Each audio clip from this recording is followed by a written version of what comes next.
மாங்காய் சீசன் வந்தாலே மாங்காய் வத்தல், மாங்காய் ஊறுகாய், மாங்காய் பச்சடி இந்த மாதிரி நிறைய செய்வோம். பச்சை மாங்காயை கெடாமல் ஊறுகாய் செய்வது எப்படி அப்படிங்கிறது தான் இன்றைக்கி நம்ம பார்க்க போகிறோம். இது மாதிரி செஞ்சுட்டோன்னா ஒரு மாதம் ஆனால் கூட கெடாமல் இருக்கும். இந்த பச்சை மாங்காயை ஊறுகாய் இன்ஸ்டண்ட்டாக எப்படி செய்கிறது பார்த்துடலாமா?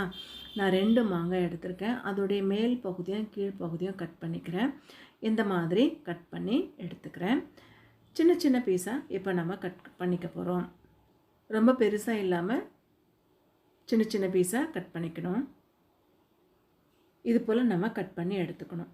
இப்போ இதே மாதிரி எல்லாத்தையும் கட் பண்ணி எடுத்துட்டு ஒரு பவுலில் சேர்த்துக்கலாம். சேர்த்துட்டு ரெட் சில்லி பவுட்ரு சேர்த்துக்கிறேன். 1 டீஸ்பூன் அளவுக்கு நான் ரெட் சில்லி பவுட்ரு சேர்த்துருக்கேன். ஏன்னா மாங்காய் புளிப்போடு இருக்கும், அதனால் 1 டீஸ்பூன் அளவுக்கு போட்டால் கரெக்டாக இருக்கும். ரெட் சில்லி பவுட்ரு சேர்த்துருக்கேன். இதை நல்லா மிக்ஸ் பண்ணிடலாம்.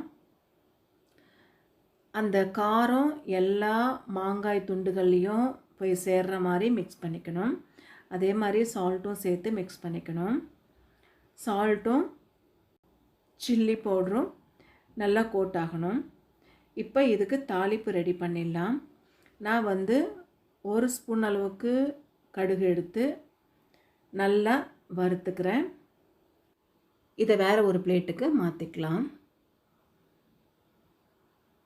இந்த மாதிரி வறுபட்டதும் இப்போது 1/2 டீஸ்பூன் அளவுக்கு வெந்தயம் வறுத்து எடுத்துக்கிறேன். அதே பேனில் ஆயில் விட்டுட்டு 1 டீஸ்பூன் அளவுக்கு கடுகு சேர்த்துக்கிறேன். கடுகு நல்லா பொரிஞ்சு வரணும்.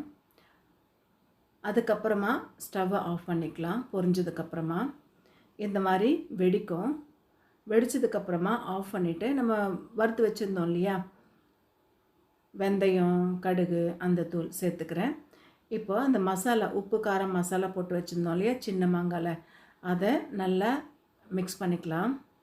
அவ்வளவுதான், சூப்பராக மாங்காய் ஊறுகாய் ரெடி. இதே மாதிரி செய்து பார்த்துட்டு எப்படி வந்திருக்கு சொல்லுங்கள். தேங்க்யூ.